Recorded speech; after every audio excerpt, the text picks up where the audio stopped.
कहाँ पे थे हम लोग? ट्रांस हिमालय हो गया। Mount K two highest highest peak of India हो गया था। ठीक है।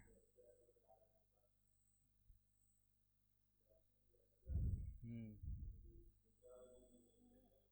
ठीक है।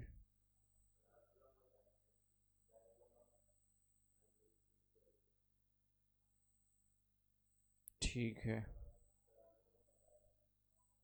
ठीक है।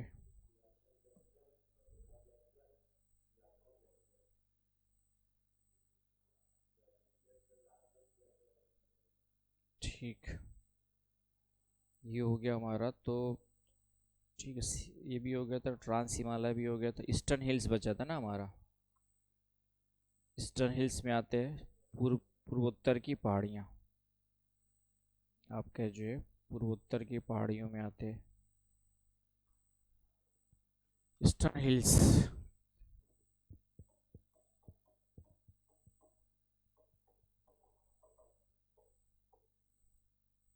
पूर्वोत्तर की पहाड़ियाँ। ईस्टर्न हिल्स किसको कहते हैं? Extension of Himalaya.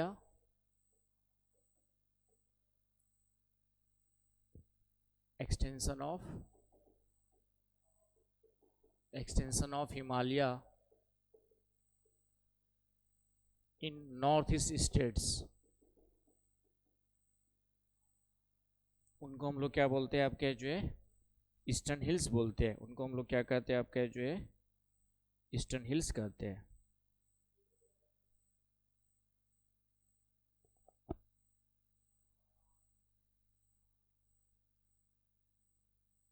एटलस ले लिए?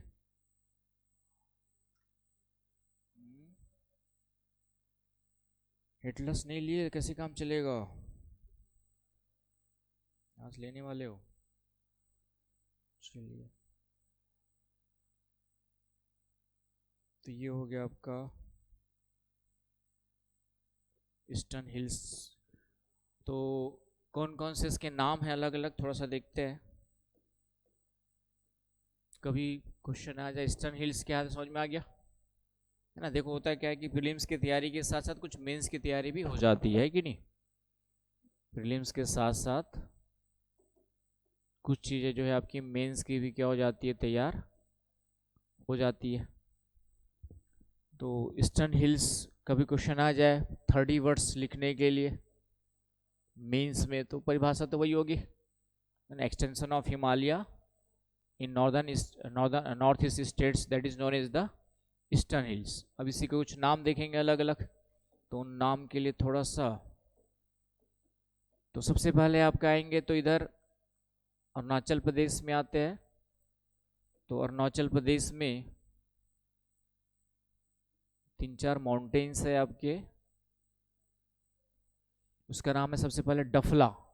एक है आपका डफला, मिरी, अबोर। यहाँ पर है डफला,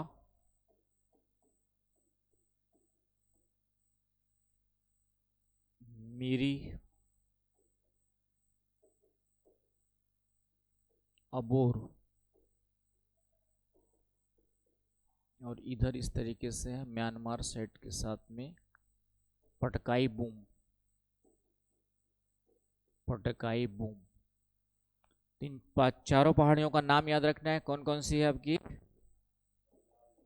है ना। डफला, ये चारों कहाँ पर है? अरुणाचल प्रदेश में। चारों के चारों कहाँ पर है आपके जो है? चारों के चारों अरुणाचल प्रदेश में। तो ये ध्यान में रखना है, चारों के चारों कहाँ पर है आपका? अरुणाचल प्रदेश। डफला, मिरी, अबोर और मिसमी, जो पटकाई बूम, है ना। एक और बीच में आ जाएगी, एक और डाल दो मिसमी। एक और है यहाँ पर मिसमी, इनके बीच में यहाँ पर पड़ेगा मिसमी। यहाँ पर और पड़ेगा आपका। तो ये सीक्वेंस भी याद रखना, इधर से इधर आपके, इधर से इधर आपके जो है सीक्वेंस भी याद रखना, है ना। और ये पटकाई बूम जो है थोड़ा सा इधर म्यांमार साइड में चली जाएगी, बाकी तो ये सब इधर की ओर है। ये पटकाई बूम आपके इधर म्यांमार साइड में, एटलस जरूर देखना जाके। आ रही बात समझ में? तो ये पांचों के नाम याद रखना है। कहाँ पर आएंगे आपके पांचों के पांचों? अरुणाचल प्रदेश में पांचों के पांचों जो है। तो ये क्वेश्चन आएगा, मिलाने के लिए क्वेश्चन आता है, मैच करने के लिए क्वेश्चन आएगा, कौन सी पहाड़ी किस स्टेट में, अभी बहुत सारी पहाड़ियाँ पड़ेंगी इधर नॉर्थ ईस्ट वाले में, तो मैच करने के लिए एक तो आएगा। दूसरा सीक्वेंस वगैरह पूछ सकता है यहाँ पर, है ना, नॉर्थ टू साउथ इस तरीके से, या ईस्ट टू वेस्ट, है कि नहीं? तो ईस्ट टू वेस्ट पूछेगा तो पटकाई बूम पहले आएगी, मिसमी आएगी, अबोर आएगा, मीरी, और फिर डफला आएगी, इस तरीके से। तो नॉर्थ से साउथ भी इधर से इधर आएगा, तो ऊपर मिसमी है, फिर आपका अबोर है, फिर मीरी और डफला है कि नहीं? तो ध्यान से लोकेशन याद रखना है। आयुष बाबू क्लियर है ना? लिख रहे हो? ठीक है, तो ये हो गया आपका। फिर इधर आ जाओ, नागा हिल्स है, इधर आ जाओ नागालैंड में, तो यहाँ पर है नागा हिल्स। तो नागा हिल्स ही नाम ही क्लियर है, नागा हिल्स का मतलब नागालैंड में है। कहाँ पर है आपका? नागालैंड में। और नागालैंड की जो नागा हिल्स की सबसे ऊंची चोटी का नाम याद रखना, सारामती। सारामती जो है नागालैंड और नागा की हाईएस्ट पीक है, ऊंची सबसे हाईएस्ट पीक है, highest peak of Naga hills.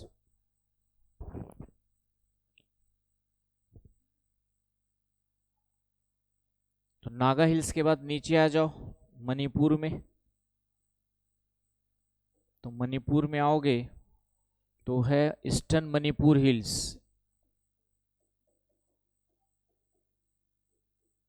Eastern Manipur hills,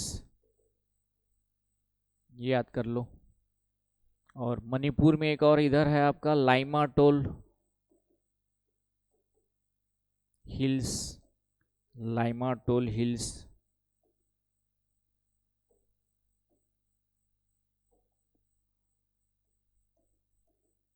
ये दोनों कहाँ पे पड़ेंगे? मणिपुर। दोनों कहाँ पड़ेंगे आपका? Both are located in Manipur, eastern Manipur hills and. उसके बाद आ जाओ मिजोरम में, मिजो हिल्स है यहाँ पर, मिजो हिल्स, या इसको लुसाई हिल्स भी कह सकते हो, लुसाई हिल्स। लुसाई यहाँ पे एक ट्राइब है, लुसाई ट्राइब जो है यहाँ पे मिलता है मिजोरम में। मिजो या लुसाई हिल्स, लुसाई, लुसाई ट्राइब है।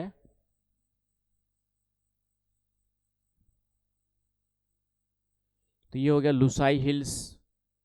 और लुसाई हिल्स में एक ब्लू माउंटेन भी है, तो कभी ये भी क्वेश्चन याद रखना, ब्लू माउंटेन कहाँ पर है, भारत में ब्लू माउंटेन कहाँ पर है?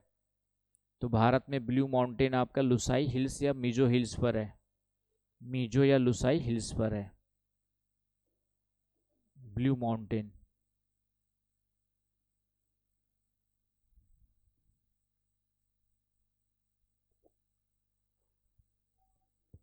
क्लियर हो गया पॉइंट?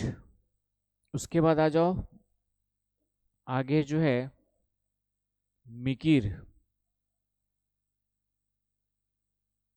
यहाँ पर है मिकिर हिल्स,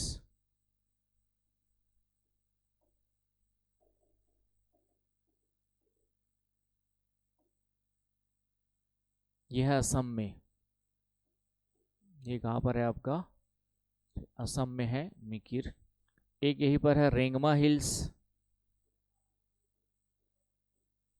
ये भी असम में है रेंगमा हिल्स। और तो ये कहाँ पर है? दोनों असम में है। ये दोनों कहाँ पर है आपका जो है? असम, है ना। और इसी के पास आसपास जो है कछार हिल्स करके भी लिख लेना, यहीं पर आपका कछार हिल्स करके भी असम में ले लेते हैं हम लोग, कछार, कछार हिल्स, ये भी असम में ही पड़ेगा। और इसका मिकिर हिल्स का थोड़ा सा एक्सटेंशन जो है आपका मिलता है नागालैंड की ओर, तो इसका नाम है बैरेल हिल्स, बैरेल हिल्स। तो ये असम और नागालैंड की बाउंड्री पर है, असम प्लस नागालैंड। बैरल वाला, ये ध्यान रख लेना।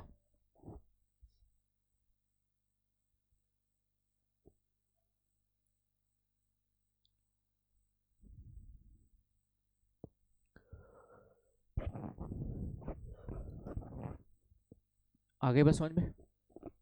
तो ये हो गए आपके नॉर्थ ईस्टर्न हिल्स में, ईस्टर्न हिल्स आपके जो है, और एक आपका पूर्वांचल की पहाड़ियां करके ही तीनों राज्यों में विस्तार को हम लोग नाम दे देते हैं, पूर्वांचल की पहाड़ियां बोल देते हैं। ये पूरा यहाँ पर आपका जो है लगभग है इस तरीके से पूर्वांचल हिल्स। तो ये जो है तीनों राज्यों में पड़ेगा, थोड़ा सा त्रिपुरा, थोड़ा सा असम और मिजोरम में भी इसकी बाउंड्री टच करेगी। तो पूर्वांचल हिल्स भी आ जाएगा, पूर्वांचल। तो ये पॉइंट भी याद रखना है।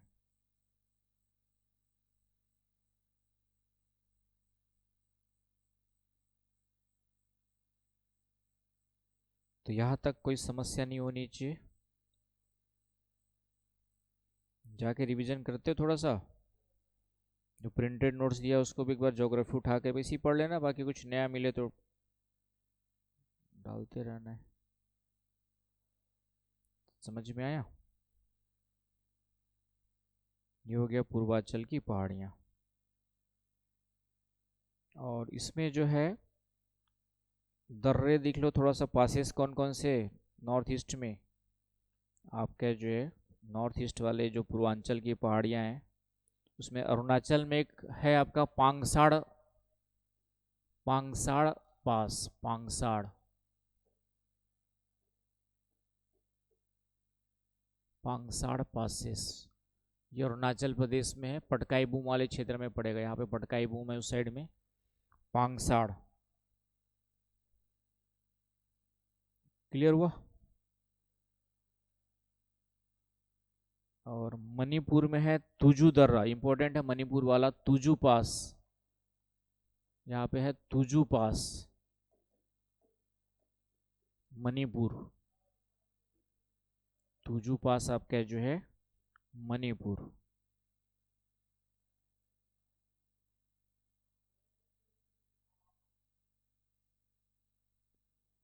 आ गई बात समझ में? और इसके अलावा एक अरुणाचल प्रदेश में दीफू दर्रा भी मिलेगा, दीफू, दीफू, DIFU, दीफू पास। तो ये भी अरुणाचल प्रदेश में है। तो इधर वाले ये कम से कम दो पास इधर होगा ईस्टर्न में, म्यांमार सीमा, म्यांमार बाउंड्री के साथ साथ है। और ये तुजू तो याद कर ही लेना अच्छे से, मणिपुर में है ये। तो पासेस में ये कुछ पासेस इधर भी याद रखने हैं, राइट। बाकी उधर तो मैंने बॉम्बडीला वगैरह सब अलग से बता ही दिए थे, तो ये आपके याद रखने हैं। क्लियर है? तो यहाँ तक कोई समस्या? तो ये नॉर्थ हिमालय वाले जो पहाड़ पर्वत है, हिमालय की पहाड़ियाँ वाला, ये लगभग इतनी चीज़ों को याद रखना है अच्छे से दिमाग में। कोई भी क्वेश्चन आएगा कौन से स्टेट में कौन सा है, मैच वैच करने के लिए ये ध्यान में रखना है। क्लियर हुआ? अब कभी कभी कुछ जो हमने पासेस पढ़े हुए, पासेस और उनसे कौन कौन से रूट्स आपके जो है जाते हैं उसको थोड़ा सा देख लीजिए। पासेस और कहाँ कहाँ पर है हमने देखा था, नेक्स्ट पेज ले लेते हैं। तो उसको इस तरीके से बना लीजिए, कौन कौन से पासेस अभी हमने देखा, कहाँ पर है लोकेटेड, लोकेशन कहाँ पर है उसकी, और फिर रूट किस किस को कनेक्ट करता है, किस किस को क्या करता है, कनेक्ट करता है, उसका एक फ्लो चार्ट बना लीजिए। आगे बात समझ में? तो हमने सबसे पहले उधर जम्मू कश्मीर वगैरह में क्या देखा था, बुर्जिल एंड जोजिला पास देखा था, बुर्जिल एंड जोजिला पास देखा था। कौन से हिमालय में था?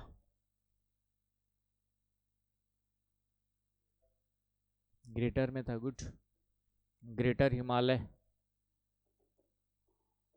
ये याद रखना है लोकेशन। स्टेट कौन सा था? जम्मू एंड कश्मीर, और लद्दाख भी थोड़ा सा जोजिला के साथ लगता है। और यहाँ से जो है कैलाश मानसरोवर यात्रा जाना हो तो कहाँ से जाते हैं? कैलाश मानसरोवर यात्रा जाती है ना आपके शिव भगवान की, पहलगाम, ठीक है, अमरनाथ यात्रा, अमरनाथ गुफा। तो ये सब कहाँ से जाएंगे हम लोग? इसी दर्रे से होकर के जाना पड़ता है। ठीक है, पहला पॉइंट याद रखना है, कभी कभार आ जाता है। दूसरा है आपका बनिहाल दर्रा, या पहले सिपकीला, ग्रेटर हिमालय वाले पहले देख लेते हैं। सिपकीला दर्रा ये कौन से में था? ये भी ग्रेटर हिमालय में। कौन सा स्टेट है? हिमाचल प्रदेश, राइट।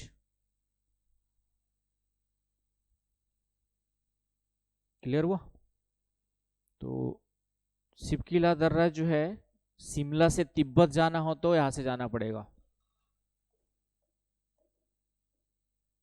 शिमला टू तिब्बत जाना हो तो ये सिपकीला दर्रे से होकर के जाना पड़ेगा। लोकेशन याद आ रही है आप लोग को थोड़ा, कहाँ कहाँ पे थी?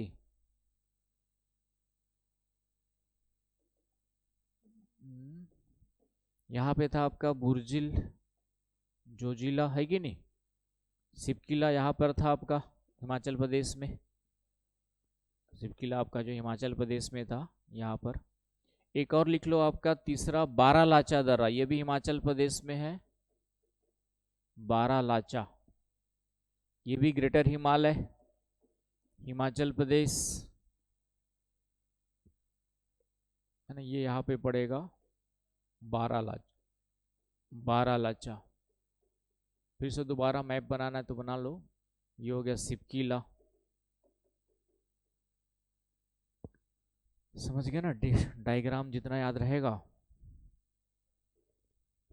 तो बारालाचा, सिपकीला, ठीक है, बुजिला, जोजिला। तो बारालाचा से क्या होता है? मंडी से ले जाना हो, मंडी कहाँ पर है? सब्जी मंडी नहीं, कौन सी मंडी? एक हिमाचल में एक डिस्ट्रिक्ट है मंडी टू लेह। लेह कहाँ पर है? लेह कहाँ से हिमाचल में आ जाएगा? लेह कहाँ बताया था? मंडी हिमाचल में। मंडी तो जो है हिमाचल प्रदेश की एक, हाँ, हिमाचल प्रदेश में एक डिस्ट्रिक्ट है। लेह कहाँ पर है? जम्मू के अलावा किसकी कैपिटल है लेह? लद्दाख की कैपिटल है भाई, कैसे याद कर रहे हो? अभी मैप याद नहीं हुआ तुम लोग को? लद्दाख, है ना, पढ़ाई को सीरियसली लो। और भी कुछ इंग्लिश मीडियम वाले बच्चे हो तो ले आना। क्लियर है पॉइंट?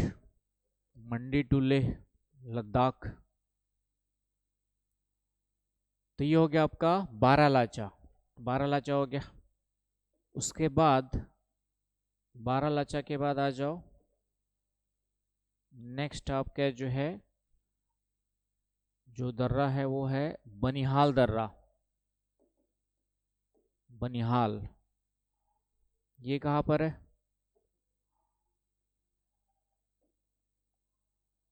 ये कहाँ पर है?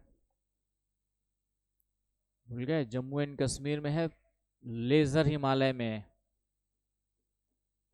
लेजर हिमालय में है, और जम्मू एंड कश्मीर में है, राइट।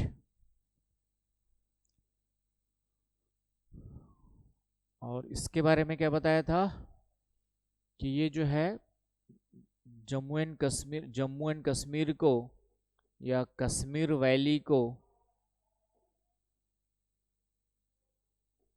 रेस्ट ऑफ इंडिया से कनेक्ट करती है, connects the Jammu and Kashmir, Kashmir valley to rest of India, शेष भारत से।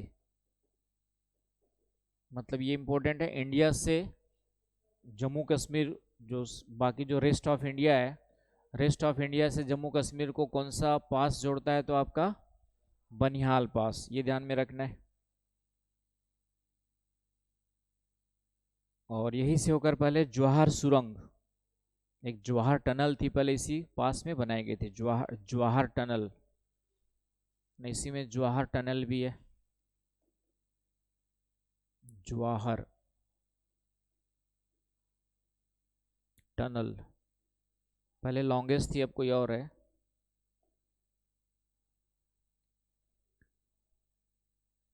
तो ये थोड़ा सा ध्यान में रख लेना है। फोर्थ पॉइंट, फिफ्थ में आ जाओ। जवाहर टनल के बाद इसके बाद आपका है नाथुला दर्रा। नाथुला कहाँ बताया था?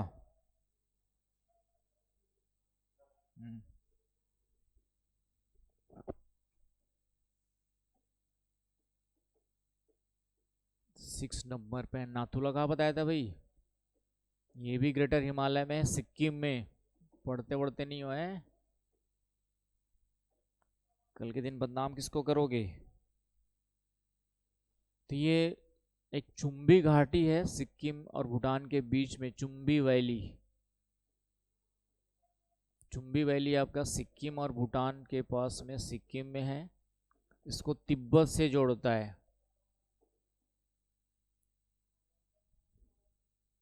इसको जो है तिब्बत से जोड़ता है।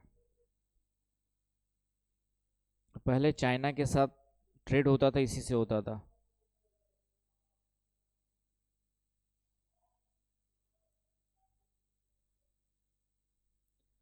तो नाथुला याद रख लेना। उसके बाद है आपका जो है बॉमडीला। ये अरुणाचल प्रदेश में, ग्रेटर हिमालय में अरुणाचल प्रदेश में है। और यहाँ पे अरुणाचल प्रदेश में तवांग वैली है, तवांग वैली है, तवांग क्षेत्र भी है। तवांग वैली जो स्ट्रेटेजिकली इंपॉर्टेंट है, ये अरुणाचल प्रदेश में। तो इसको कनेक्ट करता है फिर से आपका जो है तिब्बत से, तिब्बत चाइना।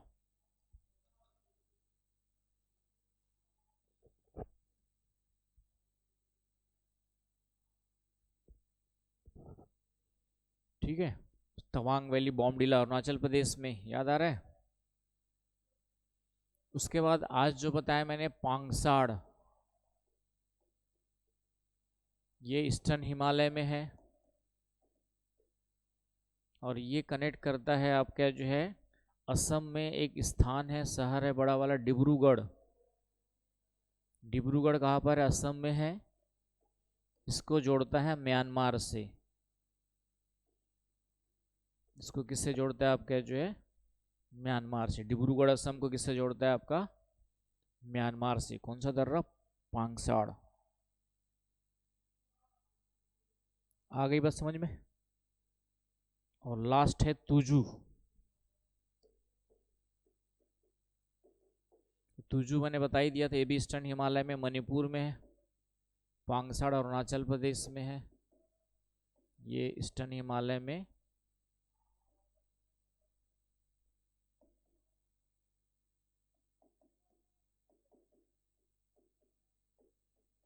मणिपुर में है।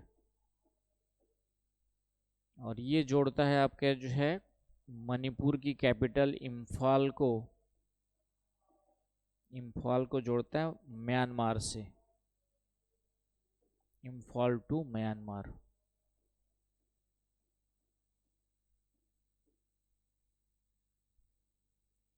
तो ये कुछ पासेस है जिसको याद रखना है, कहाँ से कहाँ किस किस को जोड़ते हैं, कभी क्वेश्चन आ सकता है। आ गई बात समझ में? तो यहाँ तक कोई समस्या नहीं होनी चाहिए।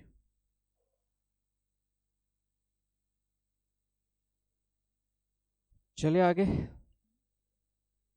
चलिए नेक्स्ट है आपकी कुछ घाटियां हैं। कश्मीर घाटी किन किन के बीच में पड़ेगी? कौन कौन सी हिमालय के? तो क्या आंसर होगा?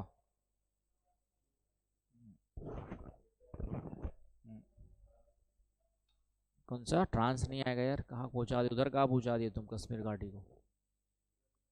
हाँ लेज़र हिमालय। तो कश्मीर घाटी, कश्मीर वैली, ये है आपका greater Himalaya and laser Himalaya के बीच में। लेज़र हिमालय में भी पीर पंजाल ना। कश्मीर वैली कहाँ पर है? कश्मीर वाला भाग, जम्मू एंड कश्मीर का जो शुद्ध कश्मीर वाला भाग है, जहाँ पे मुस्लिम, यहाँ पे जो मुस्लिम मेजॉरिटी मिलती है। जम्मू वाले भाग में हिंदू मेजॉरिटी मिलती है, समझ गए ना, है ना। जम्मू कश्मीर की बात करेंगे तो जम्मू कश्मीर में ये वाला जो भाग है जम्मू कश्मीर का, नीचे वाला भाग जम्मू है, जहाँ पे आपका वैष्णो देवी वगैरह का मंदिर मिलता है। तो यहाँ पे हिंदू मेजॉरिटी है। और ऊपर वाला जो भाग है वह क्या कहलाता है? कश्मीर वैली कहलाता है। वहाँ पर किसका मेजॉरिटी? आपकी जो मुस्लिम मेजॉरिटी है। आगे बस समझ में। तो इस तरीके से, तो कश्मीर घाटी का मतलब ऊपर वाला भाग। तो ये ग्रेटर हिमालय इधर लेज़र हिमालय के बीच में पड़ता है। लेज़र हिमालय का कौन सा भाग है? तो पीर पंजाल। कौन सा? ये वाला पीर पंजाल रेंज ना। लेज़र हिमालय के कौन कौन से भाग बताए थे? याद आ रहा है कुछ? टेस्ट लूंगा, टेस्ट लूंगा बोल रहा हूँ। कौन कौन से लेज़र हिमालय के भाग बताओ?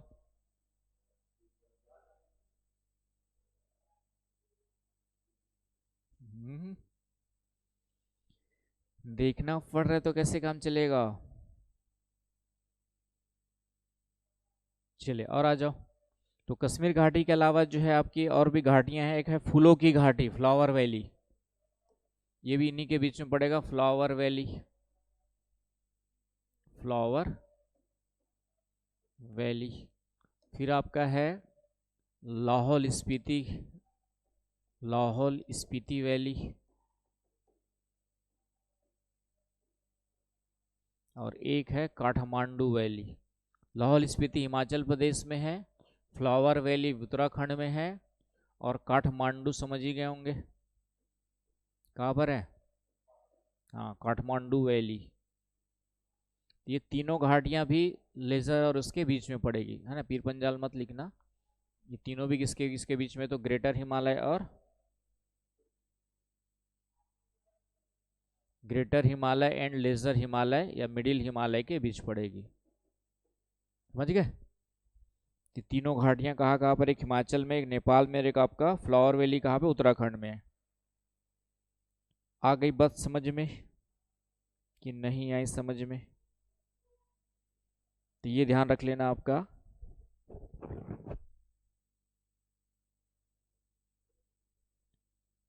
है ना। इतने ये सब चीज़ याद रखनी पड़ेगी, क्वेश्चन आएंगे यही से। रट फिजिकल में ज़्यादा आते हैं क्वेश्चन, इंडियन ज्योग्राफी में। तो ये सब यही से क्वेश्चन बनेंगे। फ्लावर वैली किस स्टेट में है, किस किस के बीच में है।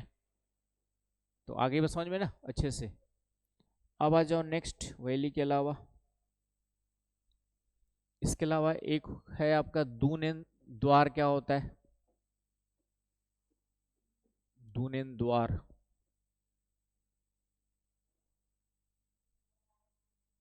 तो लेज़र हिमालय और शिवालिक, नाम सुना है? क्या है शिवालिक? क्या है?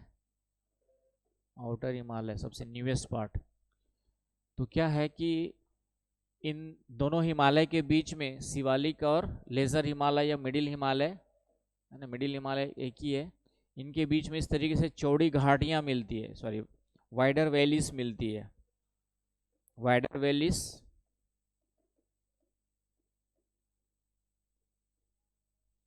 फाउंड बिटवीन आपका जो है लेज़र एंड, तो इसको ही हम लोग वेस्ट में कहते हैं। In west it is known as Doon and east it is known as Duar. आई बात समझ में? डायग्राम समझ गए? Wider valleys in between lesser and Shivalik, west में इसको क्या कहते हैं? दून, एंड ईस्ट में क्या कहते हैं? द्वार कहते हैं। एग्जाम्पल आप जानते हैं, देहरादून,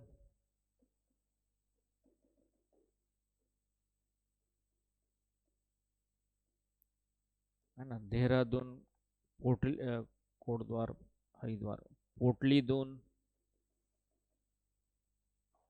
पोटली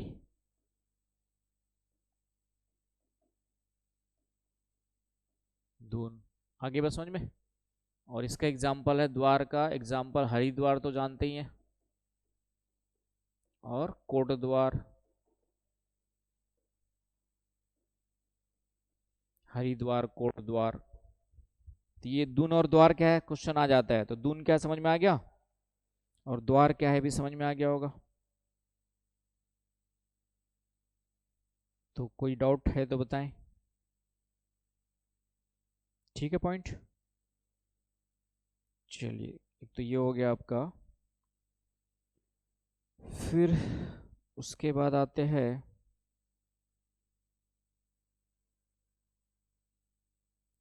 एक दो नदियां हैं, जैसे मैंने कहा सतलज नदी कहाँ से भारत में इंटर करती है ना। तो सतलज नदी कहाँ से इंटर करती है भारत में, कौन सा दर्रा बताया था, सिपकिला पास है कि नहीं, तो याद रखना है। उसी प्रकार इंडस रिवर, सिंधु नदी जोजिला दर्रे से होकर बहती है। इंडस रिवर किससे बहती है आपका, सिंधु नदी जोजिला पास, पासेस थ्रू द जोजिला पास, जोजिला पास से होकर के बहती है। और एक तीस्ता रिवर है, ये आपका जो है झेलेपला पास, झेलेपला पास कहाँ पर है, झेलेपला कहाँ पे बताया था,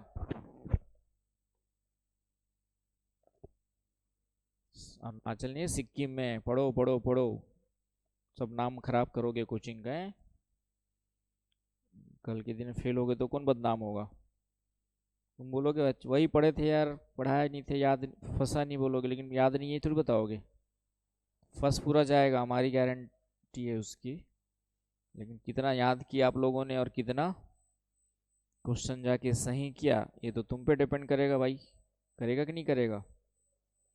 तो ये थोड़ा सा ध्यान में रखना। और एक यांग्याप दर्रा है जहाँ से ब्रह्मपुत्र नदी भारत में आती है, ब्रह्मपुत्रा।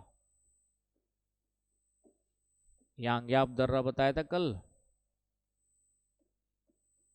ग्रेटर हिमालय में, अरुणाचल प्रदेश में। ये अरुणाचल प्रदेश में है, ये सिक्किम में है। इतने आसानी से याद नहीं होंगे, बार बार पढ़ोगे तो याद होंगे।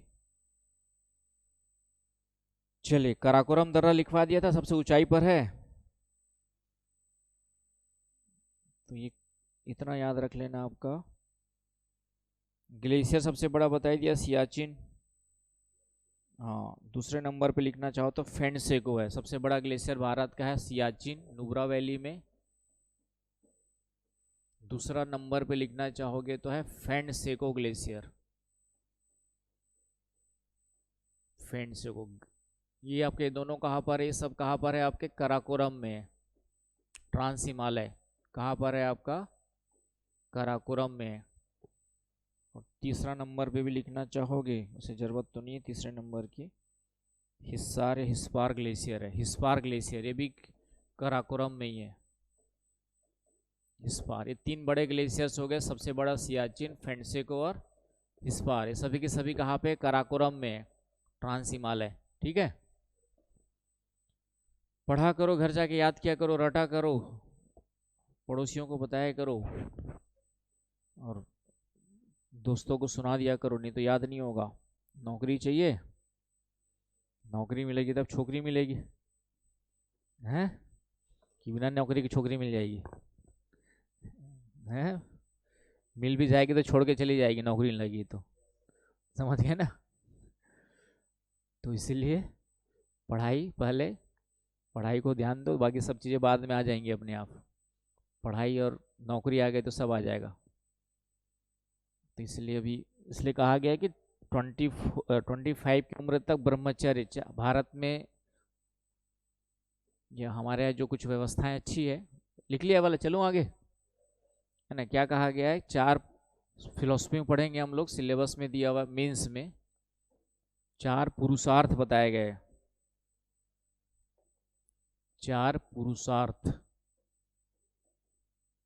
उसमें है पहला ब्रह्मचर्य, कब तक, 25 साल तक, स्टूडेंट लाइफ जब आपकी स्टूडेंट्स लाइफ में ब्रह्मचर्य का पालन करो, मतलब समझ गए, लड़कियों लड़की से दूर रहो, लड़कियां हैं तो लड़कों से दूर रहो। लेकिन आज की डेट में क्या हो रहा है, होश संभाले नहीं है ना, होश ठीक ठाक संभाले नहीं है, और आपका गर्लफ्रेंड बॉयफ्रेंड बना करके घूम रहे। और दूसरा एक क्या बन गया, स्टेटस सिंबल बन गया कि गर्लफ्रेंड नहीं है तो तुमको टॉन्ट मारने लगेंगे तुम्हारे दोस्त लोग, या फिर लड़कियों का उल्टा है। इन सब से बच के रहना, ये सब गलत ट्रेंड स्टार्ट हुआ है वेस्टर्न कल्चर को देख करके। वेस्टर्न की कुछ चीज़ें अच्छी है, ओपननेस होना चाहिए, सब कुछ होना चाहिए, पर हर एक काम करने की एक उम्र होती है, क्योंकि अभी भटक गए तो फिर जीवन भर भटकते रहोगे, है ना। ये अनुभव से बता रहे कि जो भी लड़के इस उम्र में गर्लफ्रेंड बॉयफ्रेंड के चक्कर में पड़े, फिर जिंदगी भर कुछ नहीं कर पाते, समझ गए। और ये सब हमारा मन है अभी इसी की ओर ज़्यादा अट्रैक्ट करेगा, और जो मन पे कंट्रोल पा लिया वही विजेता है। मन तो जो है पढ़ाई छोड़ करके बाकी सब काम करने का करता है, मन जो है पढ़ाई छोड़ करके बाकी जितना फालतू चीज़ें है, घूमना फिरना मस्ती करना दोस्त यार, मन हमारा इधर ही भागता है। और जो सक्सेसफुल है और तुम में जो अंतर होगा वो सिर्फ ठीक है, दिमाग का थोड़ा बहुत अंतर हो सकता है, लेकिन अच्छे अच्छे दिमाग वाले भी यदि मन पे कंट्रोल ना कर पाए तो वो भी फेल्योर रहते हैं, है ना। भगवान ने कई लोगों को, है ना, मेरे फैमिली में ही कई ऐसे है जो ठीक थोड़ा बहुत ठीक ठीक दिमाग है, लेकिन वो पूरा इस लाइफ में इधर उधर भटक गए, तो फिर मुझे मालूम है कुछ भटकते ही रहेंगे। तो इसलिए थोड़ा सा कहा गया है कि 25 साल की उम्र तक स्टूडेंट्स जब तक है अब तक कम से कम 25 साल तक सिलेक्शन ले लो, कहीं पर काम धाम स्टार्ट कर लो ना, सिलेक्शन या कहीं पर भी जो भी आपका मनपसंद, अभी तो पढ़ाई कर रहे हो तो सिलेक्शन करना है, और उसके अलावा भी डिग्री वगैरह कुछ लेते रहो, बीएड वीएड करते रहो, है ना, क्योंकि कंपटीशन में है, सिलेक्शन हो भी सकता है नहीं भी हो सकता है, बहुत सारी चीज़ें होती है, इसलिए बीएड भी करते रहो ताकि एक ऑप्शन कुछ निकाल लो, बीएड कर लो, पीजी कर लो, एमएड कर लो, है ना। तो इस तरीके से कुछ एक डिग्री साइड में जहाँ पे नौकरी वगैरह लग सकती है उन डिग्री को बढ़ाते रहो एक साइड में जो है। तो उसके बाद 25 के बाद 50 तक कहा गया, 25 से 50 की उम्र कहा गया गृहस्थ आश्रम, गृहस्थ कहा गृहस्थी, तो आप 25 से 50 तक शादी वादी करो, वो जो भी करना है उसमें 50 साल तक बच्चे बच्चे, समझ गए, तो गृहस्थ आश्रम बनाया गया है। उसको फिर से कहा गया, उसके बाद फिर से तीसरा होता है गृहस्थ के बाद, तीसरा जो है वानप्रस्थ कहा गया है। वानप्रस्थ का मतलब ये नहीं कि जंगल में चले जाओ, हालांकि पहले तो बनाया गया था, वानप्रस्थ का मतलब ही वही था, जंगल की ओर चले जाओ घर बार छोड़ करके, लेकिन अब छोड़ के जाओगे तो तुम्हारे भी बच्चों का क्या होगा, तुम्हारे भरोसे बेचारे बच्चों को तुमने लाया है दुनिया में, तो तुम्हारी जिम्मेदारी बनती कि नहीं बनती है। तो हालांकि वानप्रस्थ का मतलब है कि बच्चों को सेटल उटल कर दो, 50 साल तक तो हो ही जाएंगे ना सेटल, 25 साल में शादी होगी तो तुम्हारे बच्चे भी 50 साल तक 25 साल के हो जाएंगे, तो उनकी भी नौकरी चाकरी सब लग जाएगी, तो तुम अब क्या हो गए, जिम्मेदारियों से मुक्त हो गए। तो इसलिए 50 से 75 के बीच वानप्रस्थ कहा गया है, मतलब थोड़ा सा मोह माया छोड़ दो, आपका जो है ना, क्योंकि शादी भी हो गई, बच्चे भी हो गए, बच्चे भी सेटल हो गए, तब मोह माया से थोड़ा सा अपने आप को क्या करना है, अलग करना है, स्टार्ट कर देना है। जंगल जाने का मतलब जंगल जाने की जरूरत नहीं है, घर में ही रहो, बट चीज़ों को थोड़ा सा समाज सेवा करने लग जाओ। अब परिवार तो पाल लिया आपने, परिवार तो अपना स्वार्थ हो गया, अब पैदा हुए हो तो कुछ समाज के लिए भी करके जाओ, तो उसको क्या कहा गया, वानप्रस्थ। थोड़ा घर परिवार से अलग दूसरे के लिए भी सेवा हुआ करना स्टार्ट करो, समाज सेवा करो। और 75 के बाद जिंदा रहे तो फिर सन्यास। उसके बाद कहा कि भगवान भजन कीर्तन करो, परमात्मा परमात्मा की खोज में तो शुरू से लग जाना चाहिए, वैसे परमात्मा खोजने से मिलेगा नहीं, आपके अंदर ही है। तो ये सन्यास कहा गया, मतलब ये है कि सब जीवन से मोह माया सब छोड़ दो, क्योंकि आज नहीं तो कल टपकने वाले हो, है ना, कभी भी टपक सकते हैं, है ना, टपक तो कभी भी अभी भी सकते हैं, कोई उम्र का ठिकाना नहीं है, मेरे उम्र के लोग टपक रहे आज की डेट में, तो उसका कोई निश्चित नहीं है। लेकिन यदि आप स्वस्थ है, हेल्थ पे ध्यान देते हैं, तो आपकी उम्र उतनी रहेगी, कम से कम 75। उसके बाद सन्यास का मतलब ये है कि अब जीवन से जाने की तैयारी करना स्टार्ट कर दो, कि खुशी खुशी जाए, जीवन में सब कुछ जो चाहिए था पा लिया, संतुष्ट होकर के जाओगे तो अगला जन्म जो मिलेगा या मोक्ष की प्राप्ति होगी तो अगला जन्म नहीं मिलेगा। मोक्ष का मतलब होता है कि इच्छाओं की समाप्ति, मन के इच्छाओं की समाप्ति। यदि आपको लग रहा है कि मैंने जो जीवन में चाहिए था सब कुछ पा लिया, ये सोच करके जाओगे तो अगला जन्म नहीं होगा। लेकिन हम लोग है कि मरते तक भी हमारे पास इच्छाएं रहती है, काश ये काम कर लिया होता तो ठीक है, एक आध घर और खरीद लिया होता तो, एक आध बिल्डिंग और बना लिया होता तो, एक आध बड़ी गाड़ी और खरीद लिया होता तो, है ना, शादी के अलावा एक आध और कोई पसंद रहा हो तो काश उससे भी शादी हो गई होती तो इस तरीके से मरने के पहले भी इच्छाएं इंसान की रहती है। तो फिर नया जन्म लेगा, फिर लगेगा जीवन फिर से वही पढ़ना लिखना से लेके फिर जीवन जीते रहेगा। तो ये तो अभी के लिए आपके लिए ये है कि थोड़ा सा पढ़ाई पे ध्यान दो, है ना, इसका पालन करो और ताकि याद हो जाए, क्योंकि अभी तुम लोग को याद नहीं हो रहा है, जबकि हम बहुत कम पढ़ा रहे हैं। अब तो स्पीड और बढ़ेगी आपकी, तेजी से और पढ़ाते जाएंगे बहुत सारी चीज़ें, तो फिर याद कैसे होगा, है ना। अभी तो शुरुआत की है ना हमने पढ़ना स्टार्ट जो है, तो वो भी याद नहीं हो रहा है तो आगे कैसे याद होगा। तो इसके लिए थोड़ा सा पढ़ाई लिखाई कर लो। तो ये हो गया आपका हिमालय के बारे में, इतनी चीज़ें आपको क्या करनी, याद करके रखनी है। इससे बाहर कोई क्वेश्चन नहीं आएगा। बाकी कल पढ़ेंगे हम लोग दक्षिण भारत की पर्वत श्रेणियाँ स्टार्ट करेंगे, उन सब के बारे में। Clear point. तो इतना पढ़ो, याद करो, बीच में फिर जैसी पर्वत वाला खत्म होगा एक टेस्ट लूँगा। क्या करूँगा, टेस्ट, ताकि पढ़ते रहो, ठीक है। तो ये कम से कम अभी जितना आपका CGGS पढ़ाया जा रहा है उसको स्ट्रॉन्ग करो, और बाकी मैथ्स रीजनिंग प्रैक्टिस, क्योंकि मैथ्स रीजनिंग स्ट्रॉन्ग रहेगा तभी व्यापम की नौकरी लगेगी। CSET पास नहीं होगे तो CGPSC आगे पेपर